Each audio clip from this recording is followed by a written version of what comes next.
का साधन क्या है? प्रमाण और तर्क।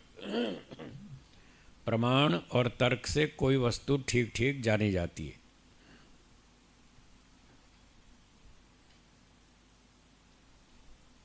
उसके बिना नहीं जानी जाती। जब आप प्रमाण और तर्क को छोड़ देंगे तो फिर भटक जाएंगे, कुछ समझ में नहीं आएगा। यदि प्रमाण और तर्क की सहायता से किसी वस्तु को जानने की कोशिश करेंगे तो वो वस्तु ठीक समझ में आएगी।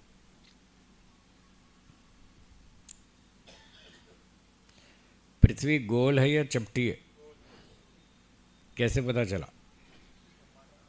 उसकी पुस्तक में लिखा है ना, भूगोल शास्त्र में लिखा है पृथ्वी गोल है, ये प्रमाण है। और कोई किताब पढ़े ही नहीं तो फिर पता नहीं क्या क्या बोलेगा वो, बिना प्रमाण के तो भटक जाएगा। 3 को 6 से गुणा करें तो कितना उत्तर आएगा? 18। कैसे पता चला? प्रमाण से, पुस्तक से पता चला। गणित की पुस्तक बताती है 3 को 6 से गुणा करेंगे तो 18 उत्तर आएगा। तो ऐसे यदि प्रमाण से खोज करेंगे तो ठीक बात समझ में आएगी। ऐसे ही सब जगह समझना चाहिए। जिस भी क्षेत्र का प्रश्न हो उसी क्षेत्र मान्य होगा। पुस्तक भी ठीक ठाक हो, प्रामाणिक हो। सारी पुस्तकें प्रामाणिक नहीं होती। गणित का प्रश्न हो तो गणित की पुस्तक प्रामाणिक होगी। केमिस्ट्री का विषय हो तो केमिस्ट्री की पुस्तक प्रामाणिक होगी। और ईश्वर आत्मा का विषय हो तो आध्यात्मिक पुस्तक, धर्म की पुस्तक, वेदों की पुस्तक, ऋषियों की पुस्तक जो उससे संबंधित है वो प्रामाणिक होगी। तो उदाहरण के लिए मान लो कोई ये जानना चाहता है कि ईश्वर कैसा है, तो ईश्वर के विषय में ठीक ठीक जानने के लिए हमको प्रमाण और तर्क का सहयोग लेना पड़ेगा, तो हम ईश्वर को ठीक से जान पाएंगे कि ईश्वर वास्तव में कैसा है।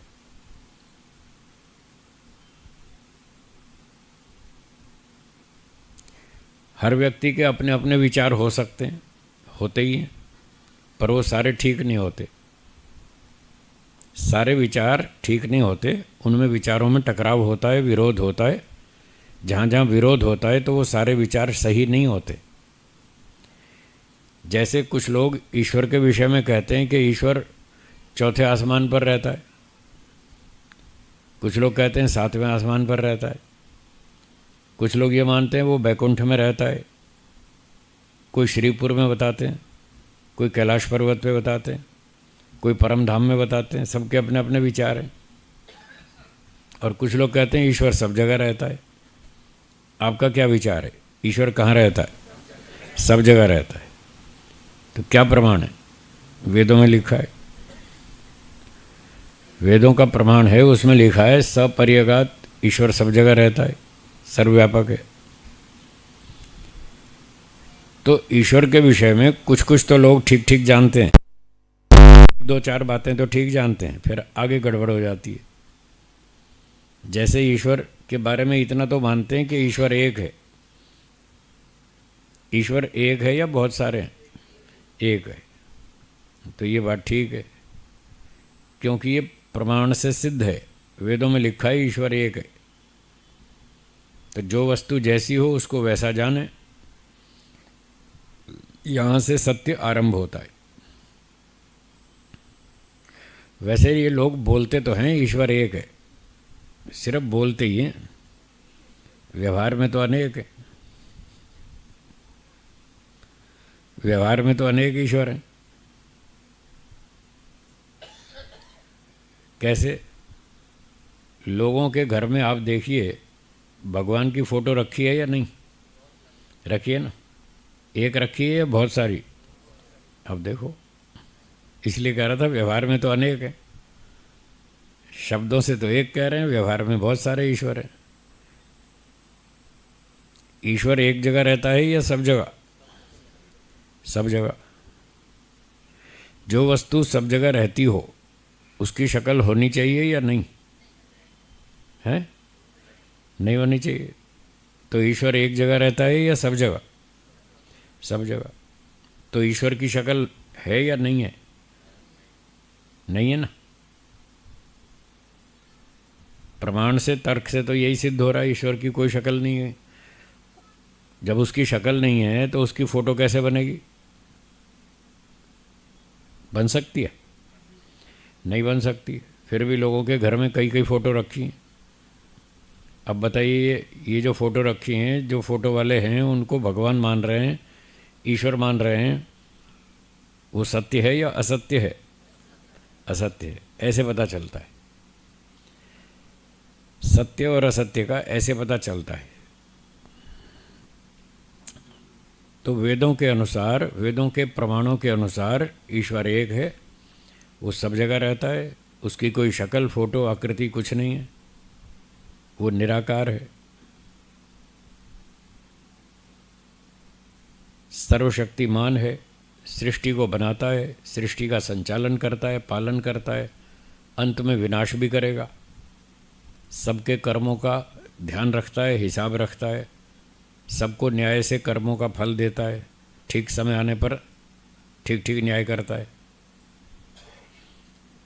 ऐसा ईश्वर है। तो सत्य की परिभाषा में बताया था, जो वस्तु जैसी हो उसको वैसा जाने। इस प्रकार प्रमाणों से, तर्क से ऐसा ऐसा जाने कि ईश्वर ऐसा है। अब आपने जान लिया कि ईश्वर ऐसा ऐसा है। जानने के बाद दूसरी बात है वैसा माने। अब लोगों ने किताब पढ़ ली, कुछ प्रवचन सुन लिया, तो जान तो लिया कि ईश्वर एक है, सब जगह रहता है, निराकार है, पर मानने को तैयार नहीं है। मानेंगे फिर भी वही 2 4 5 7 8 10 फोटो वाला ही 10 फोटो वाला मानेंगे। फोटो वाला मानेंगे, साकार मानेंगे। जान तो लिया कि ईश्वर निराकार है, पर उसको मानते नहीं, स्वीकार नहीं करते। मानने का मतलब स्वीकार करना। मन में उसको फिर भी साकार ही बिठा रखा है कि ईश्वर साकार है, और वो समय समय पे अवतार लेता है। मन में तो यही बैठा है। बहुत लोगों के मन में ये बैठा है कि ईश्वर समय समय पर अवतार लेता है। हाँ या ना? है ना? हाँ, तो ये झूठ है, ये गलत है।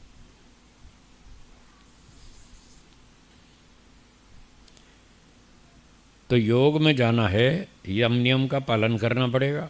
यम नियम का पालन करना है तो सत्य को स्वीकार करना पड़ेगा, जो झूठ है वो छोड़ना पड़ेगा। आप नहीं छोड़ते, वो आपका दोष है, उसका आपको दंड मिलेगा। कई लोग कहते हैं, गुरुजी आप तो इतना दंड दिखाते हैं, उठ उठ के भाग जाएंगे लोग। सारा दिन यही सुनाते रहते हैं, दंड मिलेगा। मैं क्या करूं? जो वेद में लिखा है वही सुनाना मुझे। अब वेद में लिखा है दंड के बिना कोई सुधरता नहीं। अब मैं आया हूँ सुधार करने के लिए, तो मुझे बताना ही पड़ेगा कि आप गलत मानोगे तो दंड मिलेगा। ज़बरदस्ती मैं करता नहीं। आप मानो या मत मानो, वो आपकी इच्छा है। बस इतना बता देता हूँ, मानेंगे तो फ़ायदा होगा, नहीं मानेंगे तो दंड मिलेगा। अब जो आपकी इच्छा हो वो करो, बस झगड़ा नहीं करना। मेरे साथ झगड़ा नहीं करना। शंका पूछनी हो तो पूछो, उसका उत्तर देंगे, झगड़ा नहीं करना।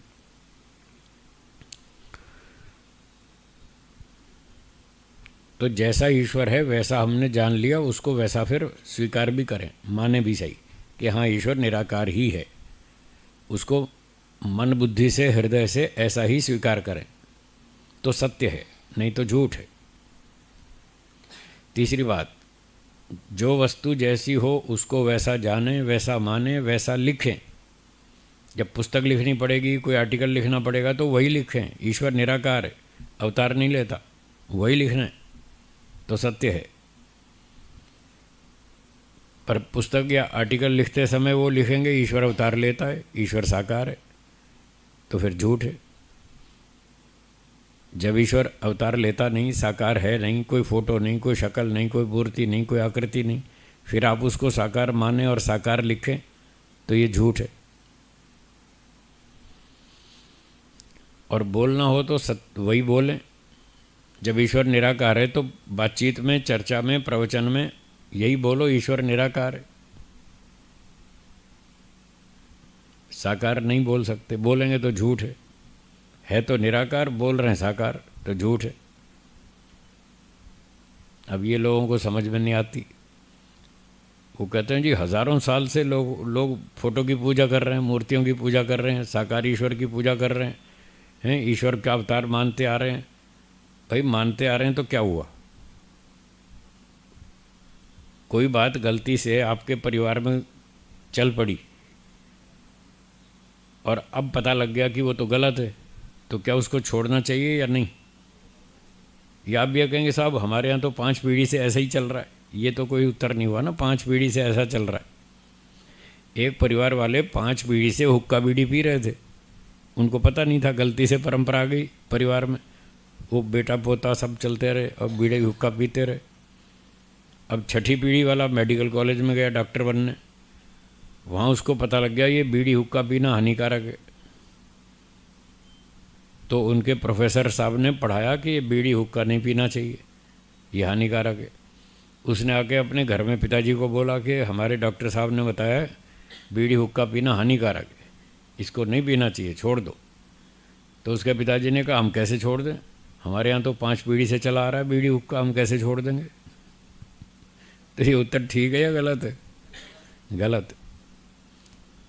तो ये कोई उत्तर नहीं है कि हमारे यहाँ तो 4000 साल से मूर्ति पूजा चल रही है। भाई गलती हो गई, अब उसको समझ में आई तो छोड़ दो, जो सही बात है उसको स्वीकार करो। आर्य समाज का चौथा नियम बोलिए। तो ये सिर्फ दीवार पे लिखने के लिए थोड़ा ही है, ये पुस्तक में छापने के लिए नहीं है, ये प्रैक्टिकल आचरण के लिए। सत्य के ग्रहण करने और असत्य के छोड़ने में सर्वदा उद्यत रहना चाहिए, तैयार रहना चाहिए। जब भी पता चले ये सत्य है उसको स्वीकार करें तो आपका भला होगा, आपको सुख मिलेगा, आपकी उन्नति होगी। और सत्य को स्वीकार नहीं करेंगे तो आपको नुकसान होगा। क्या करना वो आप जानो, बताना मेरा काम, मैंने बता दिया। तो लिखना पड़े बोलना पड़े तो वही बोलें जो जैसी वस्तु है, सही सही बोलें, सही सही लिखें, सही सही मानें और फिर सही आचरण भी करें। अब जैसे ईश्वर की बात चल रही थी, ईश्वर एक है, सब जगह रहता है, निराकार है, सर्वव्यापक है, उसका कोई फोटो मूर्ति आकृति नहीं है। तो जब ईश्वर का ध्यान करेंगे प्रैक्टिकल, तो उसको निराकार ही मान के ध्यान करेंगे। ऐसे आंख बंद करके ऐसे ईश्वर का ध्यान करेंगे। ईश्वर निराकार है, उसका कोई आकार नहीं, कोई फोटो नहीं, कोई शक्ल नहीं, कोई मूर्ति नहीं, ऐसे मान के ही उसका ध्यान करेंगे। तो ये आचरण वाली बात थी आखिरी। तो वैसा ही आचरण करना ये सत्य कहलाता है। इसी तरह से बहुत सारी बातें हैं, 1-2 उदाहरण और दे दूं। आत्मा ईश्वर का अंश है, हाँ या ना? है? नहीं है। कुछ लोग कहते हैं ईश्वर आत्मा का अंश है। हैं? आत्मा, हाँ आत्मा ईश्वर का अंश है, ऐसा लोग कहते हैं। आप में से कितने लोग मानते हैं आत्मा ईश्वर का अंश है? वो हाथ ऊंचा करेंगे जो ये मानते हैं। अच्छा, अभी भी मानते हैं? पहले मानते थे, अभी भी मानते हैं। और इधर से माताओं बहनों में से कोई नहीं मानता? जो आत्मा को ईश्वर का अंश नहीं मानते वो हाथ ऊंचा करेंगे, जो नहीं मानते। अच्छा, नहीं वाले बहुत सारे हैं, ठीक है। हैं? बताया था ना, आत्मा ईश्वर का अंश है या नहीं है? नहीं है ना, हाँ ठीक है, लास्ट टाइम बताया था। पर इस टाइम में फिर कुछ और नए लोग आ जाते हैं, इसलिए फिर दोबारा बताना पड़ता है। कंफ्यूज बिल्कुल नहीं होंगे, आपको कंफ्यूज करने के लिए नहीं बुलाया, आपका कंफ्यूजन दूर करने के लिए बुलाया। आपको जो कंफ्यूजन होगा उसको दूर कर देंगे, ठीक है। और जिनको अभी भी कंफ्यूजन है, शंका है, संशय है, वो हाथ ऊंचा करेंगे। आत्मा ईश्वर का अंश है या नहीं, जिनको संशय है, एक आध व्यक्ति है बस। तो फिर दोबारा सुना देता हूँ, क्योंकि सारी बातें याद नहीं रहती, लोग भूल भी जाते हैं, कुछ नए लोग आ जाते हैं तो उनको भी बताना पड़ता है। कुछ लोगों को पता है कि आत्मा ईश्वर का अंश नहीं है, पर उनको भी हम इसलिए दोबारा तिबारा बताते हैं कि वो अब इस एंगल से सुने कि यदि कोई उनसे पूछे तो वो उनको समझा सकें। जो लोग पहले से जानते हैं आत्मा ईश्वर का अंश नहीं है, वो इस दृष्टि से इस बात को सुने कि यदि उनको समझाना पड़े तो कैसे समझाएंगे, तो इस एंगल से भी सुने।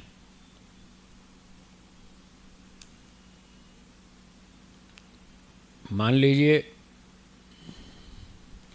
आपके पास एक खरबूजा है, शक्कर टेटी, अब तो समझ गए ना खरबूजा शक्कर टेटी, और आपने चाकू लेकर उसका एक अंश काट के अलग कर दिया, तो खरबूजे का अंश खरबूजा ही रहेगा या केला बन जाएगा? खरबूजा रहेगा, केला तो नहीं बनेगा। तो जैसे खरबूजे का अंश खरबूजा होता है, केले का अंश केला होता है, सेब का अंश सेब होता है, तो ईश्वर का अंश क्या होना चाहिए? ईश्वर होना चाहिए। क्या आप और हम ईश्वर हैं? नहीं है, तो हम उसका अंश नहीं है। हम ईश्वर का अंश नहीं है क्योंकि हमारा नाम ईश्वर नहीं है। दूसरी बात, जो खरबूजे का अंश है उसके गुण और जो बड़ा खरबूजा है, दोनों के गुण एक समान होंगे या अलग अलग? एक समान, तभी हम उसको उसका अंश कहेंगे। तो ईश्वर के अंश यदि हम होते, आत्मा यदि ईश्वर का अंश होता, तो दोनों के गुण एक समान होने चाहिए। क्या ईश्वर के गुण और आत्मा के गुण एक जैसे हैं? इसलिए आत्मा ईश्वर का अंश नहीं हुआ। इस तरह आप दूसरों को भी बता सकते हैं, समझा सकते हैं। अच्छा, ईश्वर को मानने वाले लोग ईश्वर को कैसा मानते हैं? अखंड मानते हैं या खंडों का समुदाय मानते हैं? अखंड कहते हैं ना, वेदों में बताया ईश्वर अखंड है, एक ही ईश्वर है और वो अखंड है। अखंड का मतलब क्या होता है? जिसके खंड नहीं हो सकते उसको अखंड कहते हैं। खंड मतलब टुकड़ा, जिसके टुकड़े नहीं हो सकते वही अखंड है। अगर ईश्वर अखंड है तो फिर उसका अंश कैसे हुआ? अंश तो हो ही नहीं सकता उसका। यदि हम सब ईश्वर का अंश हैं तो फिर वो अखंड नहीं माना जाएगा, फिर एक कहाँ माना जाएगा? इतने सारे टुकड़े हो गए, जितने आत्माएं हैं उतने टुकड़े हो गए। आत्माएं कितनी हैं? असंख्य। यदि आत्मा ईश्वर का अंश हो तो ये मानना होगा ईश्वर के असंख्य टुकड़े हो चुके हैं, ये मानना पड़ेगा आपको। यदि ईश्वर के असंख्य टुकड़े हो जाएं तो ईश्वर बचेगा या नष्ट हो जाएगा? हैं? एक रेलगाड़ी के 1000 टुकड़े कर दो, रेलगाड़ी बचेगी? तो टूट जाएगी, ख़त्म हो जाएगी। जब 1000 टुकड़े करने पे ही रेलगाड़ी ख़त्म हो जाएगी, नष्ट हो जाएगी, तो ईश्वर के असंख्य टुकड़े करने पर ईश्वर बचेगा या नष्ट हो जाएगा? क्या आप ईश्वर को नष्ट हो गया ऐसा मानेंगे? तो फिर ईश्वर का अंश नहीं हुआ ना, बस ये समझना। ऐसे आप दूसरों को भी बता सकते हैं। कोई समझने वाला हो तो समझ जाएगा, अड़ियल होगा तो नहीं समझेगा। ना समझे तो झगड़ा नहीं करना, ना समझे तो छोड़ दो, कोई बात नहीं। हर व्यक्ति की अपनी बुद्धि है, अपने विचार हैं, वो स्वतंत्र है, जैसा भी विचार वो वैसा माने, पर वो सत्य नहीं है, झूठ है। जो बात प्रमाण और तर्क से सिद्ध होती है वो सत्य है, जो प्रमाण तर्क से विरुद्ध होती है वो झूठ है। हाँ जी, बोलिए। हाँ हाँ। हम्म। हाँ हाँ, ठीक है।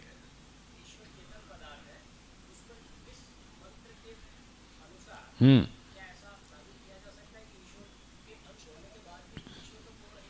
हो ही नहीं सकता, ये इस श्लोक का ये अर्थ नहीं है, इसको यहाँ लागू नहीं कर सकते, क्योंकि जो नियम होता है वो सार्वभौमिक होता है, यूनिवर्सल होता है।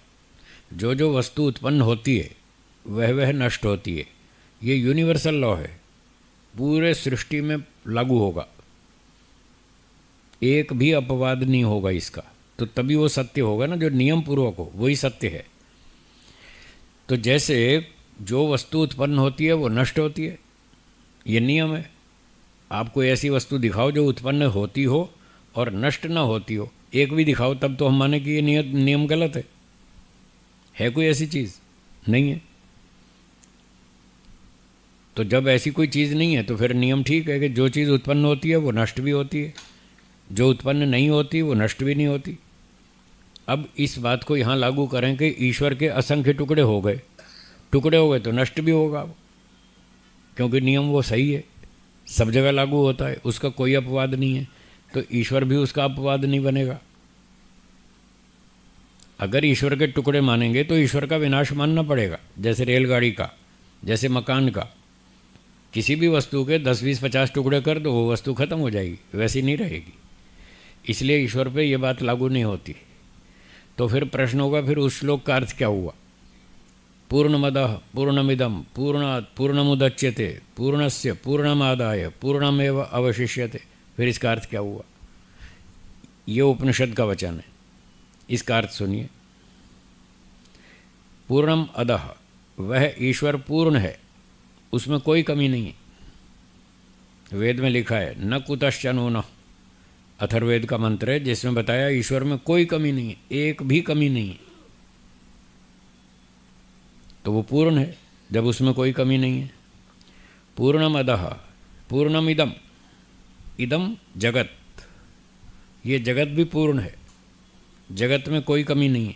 बताओ क्या कमी है जगत में? हर चीज़ मिलती है, सुई से लेके हवाई जहाज तक सब कुछ मिलता है। तो परमात्मा भी पूर्ण है, जगत भी पूर्ण है। पूर्णमदः पूर्णमिदं पूर्णात् पूर्णम उदच्यते, उस पूर्ण परमात्मा से पूर्ण जगत की उत्पत्ति हुई है। जगत तो बनाया गया, ये अनादि नहीं है, नित्य नहीं है, प्रवाह से अनादि है, स्वरूप से अनादि नहीं है, ये बनाया गया है, ईश्वर ने बनाया। ईश्वर पूर्ण है, ये जगत भी पूर्ण है। पूर्ण परमात्मा से इस पूर्ण जगत की उत्पत्ति हुई। फिर कहते हैं पूर्णस्य पूर्णमादाय, उस पूर्ण परमात्मा से पूर्ण जगत की उत्पत्ति होने के बाद भी पूर्णम एव अवशिष्यते, उसके बाद भी परमात्मा पूर्ण है, अब भी उसमें कोई कमी नहीं आई। बताओ ईश्वर में क्या कमी आ गई? ये है इसका अर्थ। ये नहीं कि उसके टुकड़े हो जाएंगे, उसके टुकड़े नहीं होते। ईश्वर ने जो जगत बनाया अपने अंदर से नहीं बनाया, प्रकृति से बनाया। यहीं लोग उलझे हुए हैं। हाँ जी, न भागी योगो भागस्य, हाँ ऐसा है, ऐसा एक सूत्र है। हाँ ठीक बात, ऐसा एक सूत्र है। हाँ ऐसा है कुछ सूत्र। हाँ जी, ये बात समझ में आ गई। परमात्मा पूर्ण है, जगत भी पूर्ण है। परमात्मा ने पूर्ण जगत को बनाया।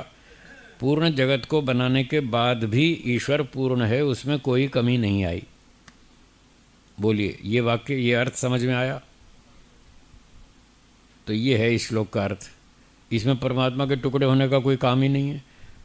जो वस्तु बनाई जाती है वो मटेरियल से बनाई जाती है। मैन्युफैक्चरर अपने अंदर से नहीं बनाता, हलवाई मिठाई बनाता है, हाँ या ना?